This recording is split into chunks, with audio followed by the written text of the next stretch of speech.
मेरी योग्यता नहीं यहाँ कहने की। हमारा एक चीज आप अनुभव करेंगे कि हम शून्य होके आते हैं कथा में, कुछ नहीं विचार करके आते, आज ये बोलेंगे, ऐसा सुनाएंगे, ये कहेंगे, नहीं। यहाँ आते हैं, आकर के भागवत जी को प्रणाम करते हैं, व्यास मंच से आज्ञा लेते हैं कि आप आज्ञा दीजिए, अब क्या कहना है। फिर व्यास मंच से जो प्रकट करवाती जाती है कथा कहते रहते हैं। तो कहीं ना कहीं हमने अपने आप अपनी योग्यता को शून्य माना, इसलिए व्यासपीठ पर बार बार बैठने पर भी यहां का महत्व और यहां का मूल्य हम जानते हैं। किसी दिन अगर यहां बैठ करके ऐसा भाव आ जाए कि ये तो मैंने सुनाया, ये तो मैंने कहा, ये तो मेरा भाव था, उसी दिन व्यासपीठ के प्रति अपराध बनेगा और हम धीरे धीरे व्यासपीठ से दूर हो जाएंगे, इसकी मर्यादा खो बैठेंगे। कई व्यासों को देखा जाता है वो अमर्यादित हो जाते हैं व्यास मंच पर। क्यों? कहीं ना कहीं उनको ये अभिमान हो जाता है कि ये बात उनके द्वारा निकाली गई है, उनके द्वारा प्रकट हुई है। नहीं, व्यासपीठ स्वयं श्री कृष्ण है, यहां शून्य होकर के ही बैठा जाएगा। तो वियोग इसलिए आवश्यक है, कहीं बहुत संयोग में आप अपना अस्तित्व कुछ समझने ना लग जाओ, इसलिए वियोग जरूरी है। कथा का विश्राम होना बहुत आवश्यक है। कुछ दिन थोड़ा वियोग में रहेंगे तो और उत्सुकता बढ़ेगी पुनः कथा सुनने की, पुनः कथा में आने की, इसलिए वियोग। तो कईयों के भाव हैं कि कथा विश्राम मत कीजिए, नहीं, वियोग जरूरी है। वियोग से ही कई बार ज्ञान, प्रेम और भाव स्थिर होता है चित्त में। देखो, जिस प्रसंग में आप प्रसन्न रहे, एक दिन आप उस प्रसंग को भूल जाओगे, लेकिन जिस प्रसंग में आप भावुक हुए, उस प्रसंग को आप कभी नहीं भूल पाओगे। प्रसंग मतलब कोई कथा प्रसंग नहीं, प्रसंग मतलब कुछ भी। कोई नृत्य कर रहा है, कोई गा रहा है, घर का कोई फंक्शन हो रहा है, कोई शादी ब्याह का माहौल है, किसी का जन्मदिन है, कोई किसी ने आपको सरप्राइज दिया, आदि कुछ भी, ऐसा कुछ भी आपके जीवन में होगा जिसमें आप भावुक हो गए, वो आप सदैव याद रखोगे। पर बहुत प्रसन्नता से व्यतीत करने वाले प्रसंग कई बार हम भूल जाते हैं, इसलिए कथा में वियोग जरूरी है। और होगा कितनों को ये तो भगवान जाने, सबको भी नहीं होता, पर हो यह आवश्यक है। तो कुछ प्रश्न आए हैं, इनका भाव है कि मुझे पहले भगवान के प्रति बहुत विश्वास, श्रद्धा भाव था और बहुत ही प्रेम भाव था, पर अभी पता नहीं हो रहा है क्या हो रहा है, बहुत नकारात्मक विचार आते हैं। कैसे पहले जैसे व्यक्ति प्रेम प्राप्त करें, भक्ति प्रेम प्राप्त करें? हमारा लक्ष्य तो निकुंज में निवास का था, पर ऐसा ही चलता रहा तो कैसे होगा? कृपया मार्गदर्शन करें। आपका भाव है कि पूर्ण में बहुत ज्यादा प्रेम ठाकुर जी से था और अब धीरे धीरे घट रहा है।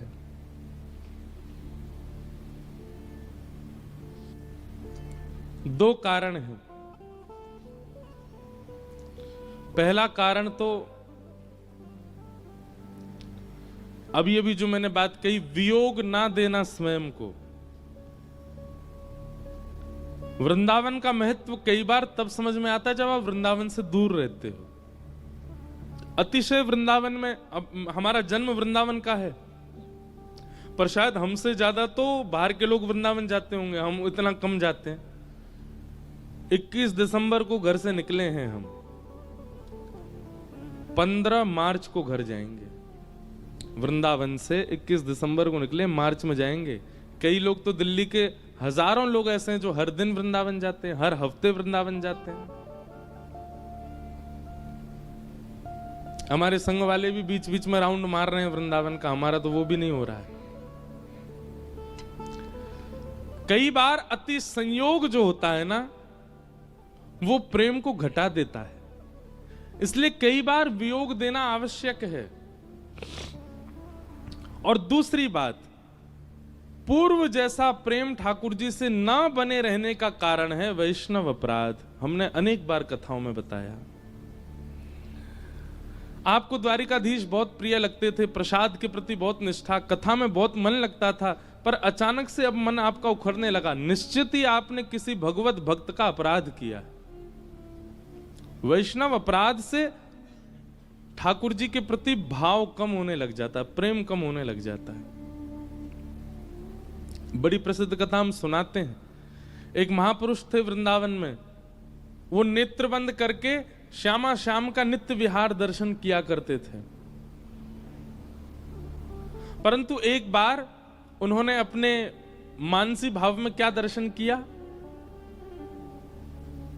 कि ठाकुर जी और किशोरी जी दोनों वन में विहार कर रहे हैं, और इतने में ही किशोरी जी बोली, हे श्याम सुंदर, ये वृक्ष कितना बढ़िया है, यहाँ पे फल कितने बढ़िया लगे भाई, पर मैं तो कहा करूं, ये तो बड़ा ऊंचा है, मैं तो यहाँ फल को ले ही नहीं पाऊंगी।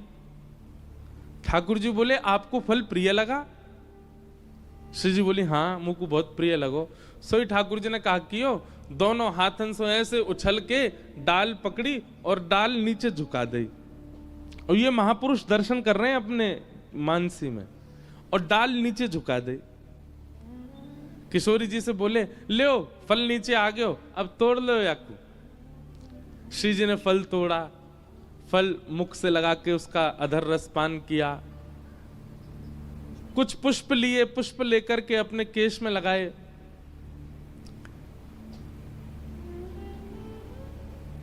इतने में ठाकुर जी बोले, श्री जी ये ज्यादा भारी ना है, ये ज्यादा कड़ो ना है, न पकड़ के देखियो है डाल को।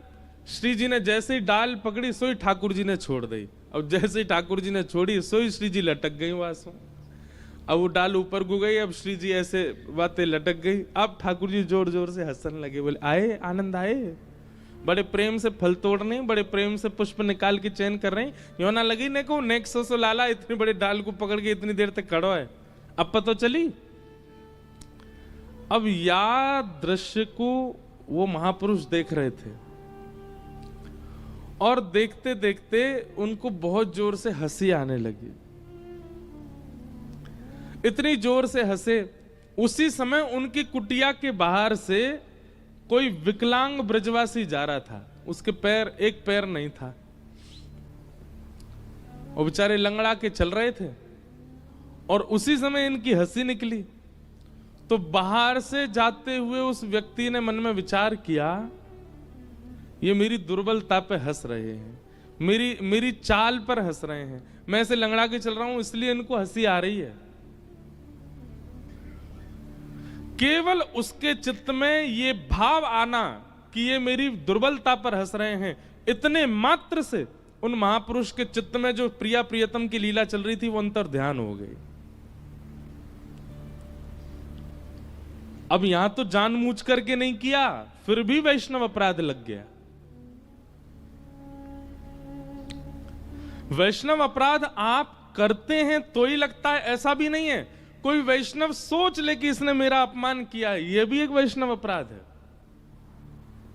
आपने मेरे साथ कुछ गलत नहीं किया, लेकिन मैंने जबरदस्ती मन में ही सोच लिया कि इन्होंने तो मेरा अपमान किया है, तो भी आपको वैष्णव अपराध लग जाएगा। इसलिए भगवत अपराध इतना बड़ा है ही नहीं। आप ठाकुर जी की सेवा में कोई चूक कर दो, ठाकुर जी के प्रसाद में चूक कर दो, कोई अपराध नहीं लगेगा। ठाकुर जी इतना गौर नहीं करते।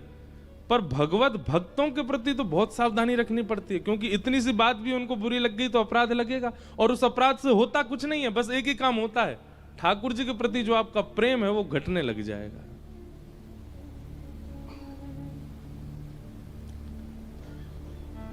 इसलिए वैष्णव अपराध से बचना है।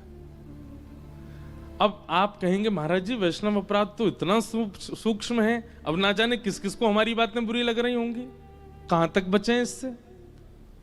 उसका एक ही उपाय है। जैसे आप लोग नियम बनाते हैं, सुबह उठते ही ठाकुर जी को प्रणाम, मध्य भोजन करते ठाकुर जी को प्रणाम, रात्रि सोने से पहले ठाकुर जी को प्रणाम, ऐसे ही नित्य वैष्णव प्रणाम का नियम ले लीजिए। अगर आपके सन्मुख कोई वैष्णव आ जाए, तिलक है, कंठी है, सुंदर लग रहा है, वैष्णव है, तो उसको प्रणाम करो। और यदि पूरे दिन में कोई वैष्णव दर्शन नहीं होता है तो नेत्र बंद करके जिन जिन वैष्णवों को आपने देखा है आज तक, उनका चिंतन करके सबको प्रणाम करो। भगवत प्रणाम नहीं, वैष्णव प्रणाम। वृंदावन गए थे, वहां वो महाराज जी मिले थे, वहां पर एक दंपति मिले थे, दोनों पति पत्नी वैष्णव थे, उनको भी प्रणाम, उनके बालक को भी प्रणाम। रिक्शा चलाने वाले भैया राधे राधे बोल रहे थे, उनके भी माथे पर तिलक लगा था, उनको भी प्रणाम। कचौड़ी खिलाने वाले महापुरुष जो थे वो भी चंदन छापा लगाए हुए, वो भी वैष्णव दिख रहे थे, उनको भी प्रणाम। अरे कहां तक कहें, हमको तो बंदर में भी वैष्णव दिख रहे थे वृंदावन में, उनको भी प्रणाम। नित्य सन्मुख आने वाले वैष्णवों को तो प्रणाम कीजिए, पर कहीं आप ऐसे शहरों में रहते हैं जहां वैष्णव है ही नहीं, तो क्या करें? जिन जिन वैष्णवों से आप मिले हो उनका चिंतन करो, नेत्र बंद करके उनको याद करो और उनको प्रणाम करो। नित्य वैष्णव प्रणाम का नियम धारण करने से वैष्णव अपराध घटता है और आपका जो प्रेम ठाकुर जी के प्रति है वो फिर से वर्धमान होने लगता, बढ़ने लगता है। इसलिए जिनका ये भाव है कि आपका पहले प्रेम बहुत था ठाकुर जी से लेकिन अब घट रहा है, तो आपने कोई वैष्णव अपराध किया है। और आपने जानबूझ के ना भी किया हो तो किसी वैष्णव को शायद आपकी कोई बात अनुचित लगी है। ठाकुर जी देखो कितने बड़े पक्षपाती हैं, कभी कभी मन में आता है मेरे, इन जैसा कोई पक्षपाती नहीं है। इनके साथ कुछ आपने अनुचित क्रिया करी, इनको बुरा नहीं लगता, पर इनके जनों के साथ आपने अगर किंचित भी कुछ किया, ये दूर हो जाते हैं आपसे। जैसे मित्रों में एक भाव चलता है ना, ए सुन, अब मेरी उससे लड़ाई हो गई, तू भी उससे बात नहीं करेगा। स्कूल में, कॉलेज में या परिवार में ऐसा होता है ना कि हम अपने दूसरे मित्रों से क्या कहते हैं, बोले अब मेरी उससे लड़ाई हो गई है, तू भी उससे बात मत कर। और कहीं उसको दिख जाता है कि तुम उससे बात कर रहे थे तो वो आपसे भी नाराज हो जाता है, बोले उससे मेरी लड़ाई चल रही, तू उससे क्यों बात कर रहा था? तो ठाकुर जी वो बीच वाले हैं। कोई वैष्णव आपसे नाराज हुआ है, आपके प्रति उसका मन में भाव आया, ठाकुर जी पहले किनारे होते हैं, बोले भैया हम कैसे मिल सकते हैं आपसे, आप तो हमारे वैष्णव के जो है अपराधी हो।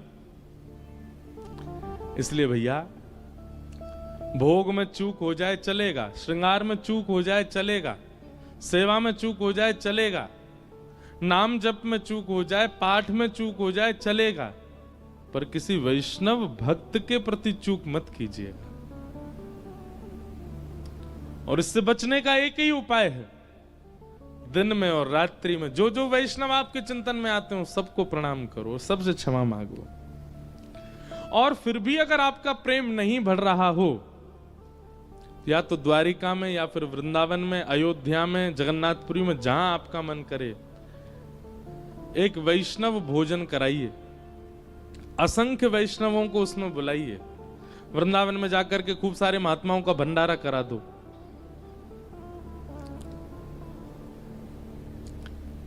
जगन्नाथपुरी में जाके खूब महाप्रसाद बंटवा दो। लेकिन केवल महाप्रसाद नहीं बांटना है, जिसको भी आप महाप्रसाद पवाओ उसके चरणों में प्रणाम कीजिए और फिर उससे क्षमा मांगिए। वो व्यक्ति कहेगा भाई तुम क्षमा क्यों मांग रहे हो, बोले नहीं बस आप क्षमा करो हमें। ऐसे अनेक वैष्णवों से जब आप क्षमा मांगेंगे तब आपका प्रेम पुनः वैसा हो जाएगा जैसा पहले था। अधिकतर ये होता है, कई बार हमारे साथ भी होता है। कई बार हमें लगता है कि हम लाल जी से इतनी दूरी, कभी कभी व्यस्तता के कारण हमारी दूरी बनती, पर व्यस्तता के कारण दूरी नहीं है, ये भी एक वैष्णव अपराध है। हमसे क्या वैष्णव अपराध होता है? इतने लोग दूर दूर से आते हैं हमसे मिलने, इतने लोग दूर दूर से आते हैं कथा में, कोई कुछ भाव लेके आता है, कोई लिख के लाता है, कोई कुछ वस्त्र लाता है, पर इतनी संख्या होने की वजह से हम क्या करते हैं, सबको दूर से ही प्रणाम करते हुए निकल जाते हैं। अब दूर वाला व्यक्ति बैठा, बोले मैं इतनी दूर से चल के आया, बस पकड़ के, ट्रेन पकड़ के, कहां से महाराज जी से मिलने आया, 2 मिनट भी नहीं मिले महाराज जी। अब उसके चित्त में ये भाव मेरे प्रति आते ही मुझे वैष्णव अपराध लगा। और इसी के कारण हमारे लाल जी हैं साथ ही, पर 24 घंटा हम सेवा नहीं करते उनकी। और उसमें बहाना क्या बन गया? व्यस्त हैं बहुत ज्यादा, यहां जाना वहां जाना, ये करना वो करना। कभी कभी जब संयोग मिलता है ठाकुर जी का, सेवा प्राप्त होती है, तो फिर लगता है कि अब वही वैष्णव जो हमसे नाराज हुए शायद खुश हो गए, इसीलिए लाल जी आ गए, फिर से श्रृंगार करा रहे हैं, फिर से भोजन पा रहे हैं हाथों से। तो वैष्णव अपराध बहुत सूक्ष्म होता है। उससे बचने का एक ही उपाय है, नित्य वैष्णव प्रणाम करो, और जब भी अवसर मिले तीर्थ में धाम में जाकर के वैष्णव भोजन कराओ, और सब वैष्णवों को दक्षिणा दो, प्रणाम करो, सबसे क्षमा मांगो। आपका प्रेम कभी नहीं घटेगा। मीराबाई के चरित्र में ऐसी भावना आती है कि कई बार मीराबाई के भजन भाव को देखकर के बड़े बड़े उद्योगपति आते थे मीराबाई के सन्मुख। वो पूछते हमें कोई सेवा दे दीजिए। बड़े बड़े उद्योगपतियों की बेटियां अपने घर परिवार को त्याग के मीराबाई के संग रहने को हो जाती थी। तो मीराबाई बस एक कहती, बोले आप पे धन की कृपा है ठाकुर जी के द्वारा, वृंदावन में एक सुंदर भोजन करा दीजिए, सब वैष्णवों को कराओ। अच्छा एक और बात बताएं, कई बार वृंदावन में वैष्णवों को भोजन कराने के बाद भी आपका प्रेम नहीं बढ़ेगा, तो फिर दूसरा उपाय अपनाओ। क्या? वृंदावन के बंदरों को पवा दो। वृंदावन के बंदरों के प्रति भी वैष्णव अपराध बन जाता है। कैसे बंदर हैं यहाँ के, चश्मा लेके भाग गए, मेरा 3 लाख रुपए का चश्मा ले गए। ठाकुर जी की भक्ति घट जाएगी उसी समय। क्यों? बंदर के प्रति भी अपराध नहीं कर सकते आप, वो भी वृंदावन का है। कई बार धामों में आपको बहुत अनुचित स्थिति देखने को मिलेगी, पंडाओं के द्वारा, पुजारियों के द्वारा, ब्राह्मणों अब पीछे पड़ गए, देने पड़ेंगे इतने रुपया तो देने। एक बार मैं गोवर्धन परिक्रमा कर रहा था, तो लग गए 2-4 बालक पीछे। अब वो मांगने लगे, कुछ दे दो दे दो दे दो। दे दिया, फिर भी नहीं माने। अब वो अपने रिश्तेदारों को भी ले आए, तुम भी मांगो, बहुत पैसा वारो दे रहो, सबन ने दो, मांगो आते। अब मैंने कि भैया हमको करने दो परिक्रमा। छोटे छोटे बच्चे थे, बुरा भी लग रहा था चित्त में, ये क्यों ऐसे डोल रहे हैं यहाँ पे, कहीं इनकी व्यवस्था गिरिराज जी कर दें, कोई बढ़िया पढ़ाई लिखाई करें। और पीछे पीछे भागे, दे दो दे दो दे दो। अब मैं 2-4 को तो दे दिया, फिर मैं भी दौड़ने लगा। मैंने कि भागो भाई। तो एक उनमें छोटी सी लाली थी, उम्र को बोलती है, दे दे नहीं तो आगे चल के तेरा पाम टूट जाएगा।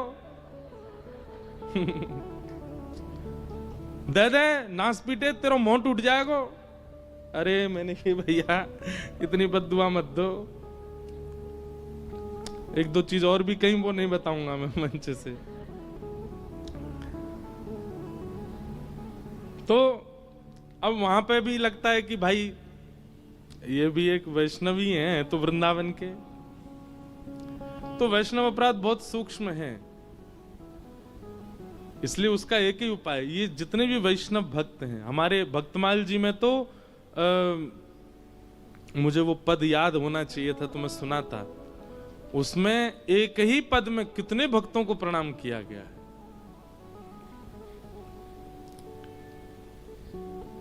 मुझे मिलेगा शायद अगली कथा में, अगर हो पाया तो मैं सुनाऊंगा, आप लोग लाइव सुन लेना। वो तो गाने अब आज अच्छा याद आया द्वारिका में, वो तो निकाल करके अलग से यूट्यूब पर डालने वाली चीज है। उसको नित्य सुने कोई व्यक्ति, उसमें सारे भक्तों को प्रणाम है, लगभग सारे भक्त। उसका कोई नित्य पाठ कर ले, वो कम से कम वैष्णव अपराध से 20% तो रोज मुक्त हुआ करेगा। तो पूर्ववर्ती जितने भी वैष्णव हैं, रामदास बोढ़ाना से लेकर के मीराबाई तक, जिन जिन को आपको स्मरण आवे सबको प्रणाम करो। प्रत्यक्ष भाव से आपने जिन वैष्णवों का दर्शन किया उनको प्रणाम करो। इनसे भगवत प्रीति बढ़ती है, भगवत प्रेम बढ़ता है, और आपकी जो सेवा में, आपकी रुचि में, आपके भावों में जो न्यूनता आती जा रही है फिर से ठीक होती चली जाएगी। और देखो, किसी पे अगर वैष्णव अपराध ना हो और वो व्यक्ति नित्य वैष्णव प्रणाम करता हो, तो फिर क्या होगा? फिर धीरे धीरे उसका प्रेम ठाकुर जी से नहीं, ठाकुर जी का प्रेम उससे बढ़ने लग जाएगा, ठाकुर जी की प्रीति उससे बढ़ने लग जाएगी। मानो आप वैष्णव अपराध से शून्य हो गए, लेकिन फिर भी आप वैष्णव प्रणाम करते हो, भक्त प्रणाम करते हो, तो फिर ठाकुर जी की प्रीति अभी तक आपकी उनके प्रति थी, अब उनकी आपके प्रति होने लग जाएगी, और बढ़ते बढ़ते बढ़ते बढ़ते अटूट हो जाएगी। कल रात्रि में 2 बजे तक मीरा चरित्र पढ़ता रहा। मुझे बहुत प्रिय लगता है मीराबाई का भाव। मैं स्वयं कहूं उसमें मुझे इतनी रुचि नहीं आती, पर कई बार जब मैं कथाएं सुनता हूं, अभी वृंदावन में पूज्य मलुक पीठमाले महाराज जी, उन्होंने पूरी कथा में केवल एक बार 1 मिनट के लिए मीराबाई का भाव कहा। सर से लेके पैर तक के रोंगटे मेरे खड़े हो गए। मीराबाई से एक अलग स्नेह लगता है। अभी नाथद्वारा में हमारे कीर्तिदान गढ़वी आए, गुजरात के गायक, उन्होंने एक पद गाया केवल, उसका मुझे अर्थ भी नहीं पता, बस पहला शब्द पता था, कानूड़ो सु जाने मारी प्रीत। कानूड़ा क्या जानता है मेरे प्रेम को। इतना भाव हो गया, क्योंकि द्वारिका में मीराबाई विलीन हुई हैं श्री ठाकुर जी।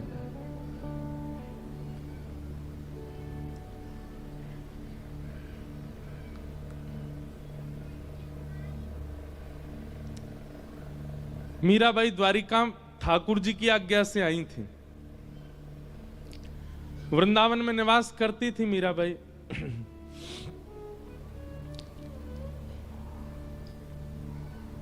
अधिक यश होने के कारण, वृंदावन में इतना यश होने लगा था मीराबाई का कि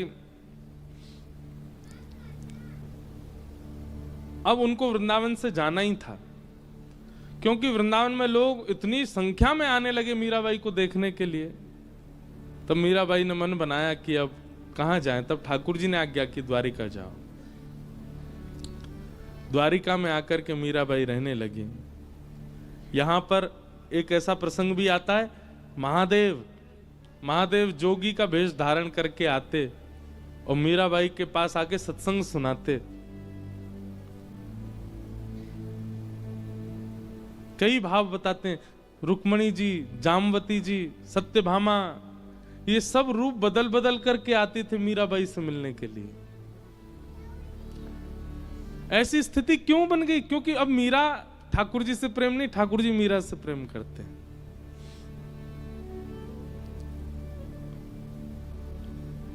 मीराबाई के जो देवर थे, उन्होंने बहुत प्रताड़ना की थी मीराबाई के ऊपर उनके पति के जाने के बाद। लेकिन अब मीराबाई ने जब से मेवाड़ त्याग दिया, मेवाड़ से चली गई वृंदावन, तब से मेवाड़ में भुखमरी होने लगी, अकाल पड़ने लगा, वर्षा नहीं हुई कितने वर्षों तक। बड़े बड़े राज पुरोहितों को बुलाया गया, बड़े बड़े संतों को बुलाया गया, और सबने अपने ज्योतिष विद्या आदियों से केवल एक ही उपाय बताया, बोले घनघोर वैष्णव अपराध लगा है मेवाड़ को। क्यों? मीराबाई को प्रताड़ना दी है।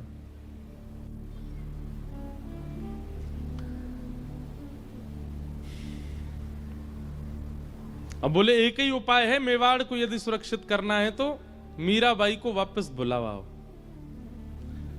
अब मीराबाई का तो ससुराल है मेवाड़, वो तो जन्मी मेड़ता में, अब रही वृंदावन में, फिर आ गई द्वारिका। मेवाड़ तो मजबूरी में रह रही थी। अब द्वारिका में मेवाड़ से बड़े बड़े राजपुरोहित, बड़े बड़े ब्राह्मण, बड़े बड़े वेदज्ञ आने लगे, और सब आकर के केवल यही पूछते, मीराबाई कहां है? मीराबाई के यहां जाकर के सब लोग बैठ जाते, बोले मीरा, हम आपको लेने के लिए आए हैं, चलो हमारे साथ वापस।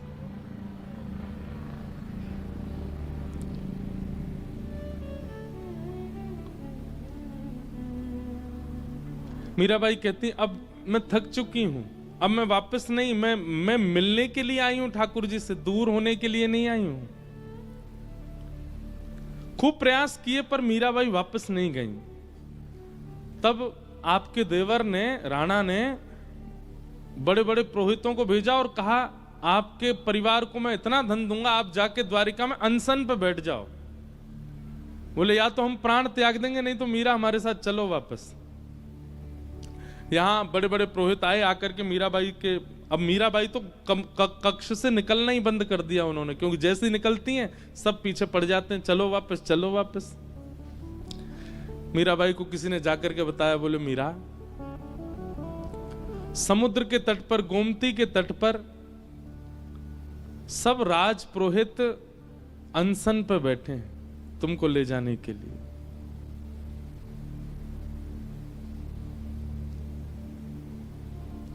मीराबाई बोली कि मेरी वजह से ब्राह्मणों को, वैष्णवों को पीड़ा हो, ये मैं नहीं सह पाऊंगी। मीराबाई गई, सब वैष्णवों के चरणों में प्रणाम किया। बोले आप क्या चाहते हैं? बोले हम एक ही बात चाहते हैं, हमारे संग मेवाड़ चलो वापस।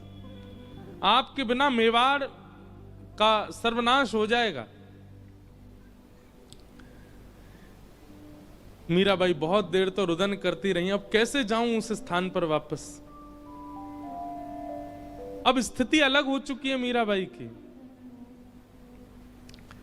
लेकिन इतने सारे ब्राह्मण कुल पुरोहितों को पीड़ा में देख करके मीराबाई बोली, ठीक है मैं एक बार द्वारिकाधीश से प्रार्थना करूं, अगर वो आज्ञा दे देंगे तो मैं चल दूंगी। और मीराबाई द्वारिकाधीश जी के सुबह मंगला के दर्शन हुए, मंगला आरती हुई थी, मीराबाई पहुंच गई। सब पुरोहित आदि जितने भी मेवाड़ से आए थे सब मंदिर में पहुंच गए। असंख्य द्वारिका के लोग दर्शन कर रहे थे द्वारिकाधीश का। मीराबाई मुख्य द्वार पर खड़ी हैं और द्वारिकाधीश के सुंदर मुखमंडल का दर्शन कर रही हैं। और तब मीराबाई ने अपने जीवन का अंतिम पद गाया द्वारिकाधीश के सामने। बहुत सुंदर भाव है।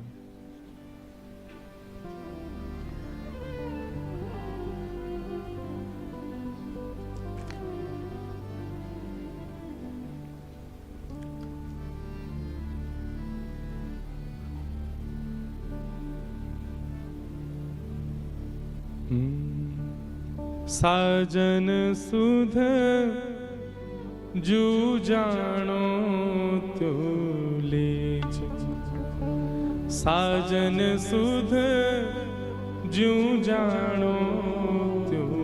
ये मीराबाई का अंतिम पद है और ये द्वारिका में गाया गया, द्वारिकाधीश के सामने। क्या कह रही हैं? साजन सुध ज्यों जानो त्यों लीजो, आपको जैसे अच्छा लगे वैसे मेरी सुध लेना। साजन सुध ज्यों जानो त्यों लीजो, साजन सुध ज्यों जानो त्यों लीजो। तुम बिन मेरे और न कोई, तुम बिन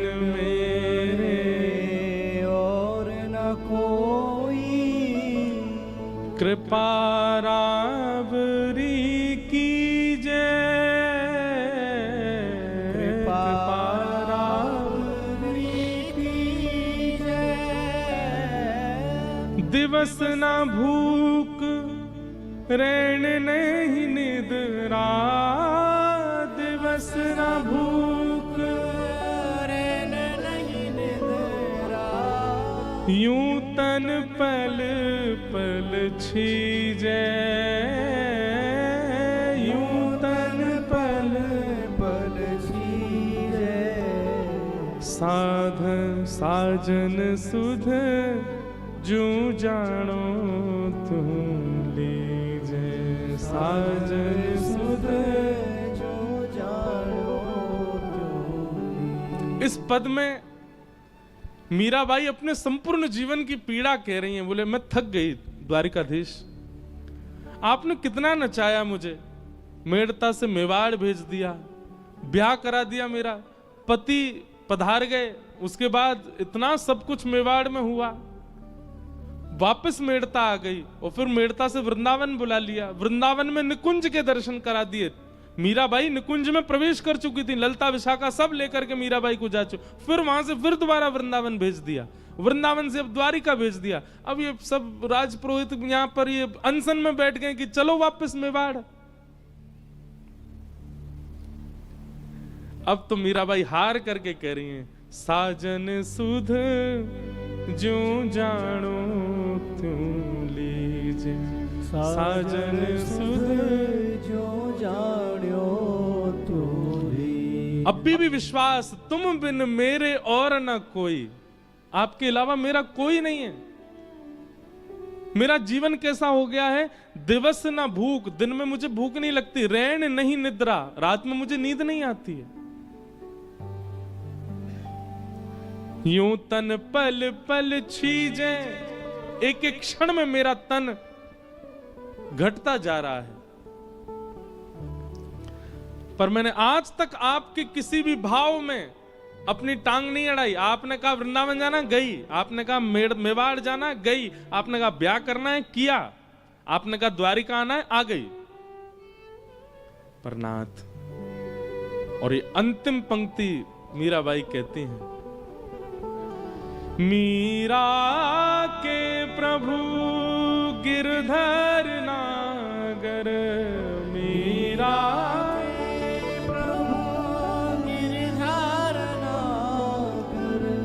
द्वारिकाधीश के सामने खड़े होकर के मीराबाई कह रही हैं, अब मुझे आप मिल चुके हो, अब मैं आपकी हो चुकी हूं, मेरा तन मन जीवन सब कुछ आपका हो चुका है नाथ। अब वापस मेवाड़ का ये प्रसंग क्यों आपने प्रकट कर दिया। मीरा के प्रभु गिरधर नागर, मीरा के प्रभु गिरधर नागर, मिल बिछुरण मत दीजे,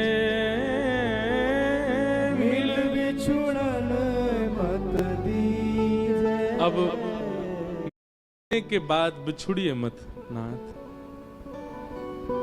अब मैं नहीं जाना चाहती आपसे दूर। मिल बिछुरण मत दीजे, ये शब्द जैसे ही गाया मीराबाई ने, शंख चक्र गदा पद्मधारी द्वारिकाधीश प्रत्यक्ष प्रकट हो गए सामने। और कैसे प्रकट हुए, दुल्हा के भेष में, सहरा बांध करके, बढ़िया सुंदर अचकन पहन करके, और जैसे एक दुल्हा के हाथ रचे होते हैं मेहंदी में, ऐसे द्वारिकाधीश के हाथ रचे हैं। क्योंकि मीराबाई बीण ही मांगती थी, ठाकुर जी को अपना प्रियतम ही मानती थी। ठाकुर जी बिल्कुल दुल्हा के रूप में, मंगला के दर्शन में द्वारिकाधीश प्रभु दुल्हा के रूप में प्रकट हो गए। सुंदर सिर पर सहरा पहना है और बढ़िया किरीट धारण किया है, गले में मालाएं पहनी है, हाथ पूरे रचे हुए मेहंदी से, सुंदर बिल्कुल एक दुल्हा के भांति ठाकुर जी प्रकट हो गए। मिल बिछुरन मत दीजे, मिल बिछुरन मत दीजे, बार बार मीराबाई इस भाव को गाती जा रही है। एक अद्भुत प्रकाश द्वारिकाधीश के मंदिर में प्रकट हुआ, मानो सूर्य चंद्र एक साथ प्रकाशित हो गए हों। जितने दर्शनार्थी खड़े थे सबके नेत्र बंद हो गए, कोई देख नहीं पा रहा है स्थिति को। और मीराबाई बढ़ती जा रही हैं द्वारिकाधीश की ओर। मिल बिछुरन मत दीजिए, जैसे ही गर्भगृह में मीराबाई ने प्रवेश किया, दोनों अंकों से द्वारिकाधीश ने मीराबाई जो चरणों में प्रणाम कर रही थी उनको उठा करके हृदय में, हृदय से जैसे लगाया, मीराबाई प्रविष्ट हो गई श्री द्वारिकाधीश में। तेज विश्राम हुआ, वो प्रकाश जैसे शांत हुआ, सब लोग अफरा तफरी मच के ढूंढने लगे, कहां हैं कहां हैं कहां हैं। तभी पुजारी जी की दृष्टि गई और श्री द्वारिकाधीश के हृदय पटल में से मीराबाई प्रविष्ट तो हो चुकी हैं, वो तो दिखी नहीं, पर मीराबाई की जो ओढ़नी थी उसका छोड़ धीमे धीमे धीमे धीमे भीतर जा रहा था। तुरंत पुजारी जी ने जाकर के वो छोड़ पकड़ लिया, परंतु नहीं रोक पाए और मीराबाई ठाकुर जी में विलीन हो गई। साजन सुध जो जानो तुम लीजे, साजन सुध जू जानो त्यों मीरा के प्रभु गिरधर नागर मीरा के प्रभु गिरधर नागर मिल बिछुरन मत दीजे मिल बिछुरन मत दीजे साजन सुध जू जानो तू लीजे साजन सुध जो जाड़ो त्यों लीजे। और मीराबाई विलीन हो गई द्वारिकाधीश में। और उस दिन द्वारिकाधीश का मुखमंडल इतनी प्रसन्नता में, ऐसा अद्भुत दर्शन द्वारिका में कभी नहीं हुआ ठाकुर जी का। सब लोगों ने दंडवत प्रणाम किया, मीराबाई सा की जय हो, मीराबाई सा की जय हो, सब जय जयकार करने लगे। कितने लोगों ने तो मीराबाई के वियोग में प्राण त्याग दिए। मीराबाई विलीन हो गई ठाकुर जी में।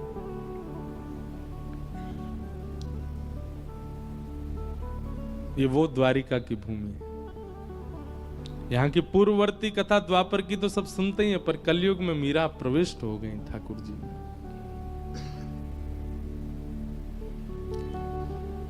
मिल बिछुरन मत दीजिए, क्योंकि मीराबाई कह रही है कि अब मैं वैष्णव अपराध नहीं कर सकती, ये सब अनशन कर रहे हैं, मैं मेवाड़ जा नहीं सकती। ठाकुर जी आप ही कुछ करो। ठाकुर जी ने विलीन कर लिया स्वयं में ही। और ऐसे भक्तिमती मीरा, पूछा जाए अभी कहां है तो द्वारिका में ही है, द्वारिकाधीश के साथ है। बोलो भक्तवत्सल भगवान की जय। गिरधर जन्म मरण रासा थे, गिरधर जन्म मरण रासा। मीराबाई कह रही है गिरधर जन्म मरण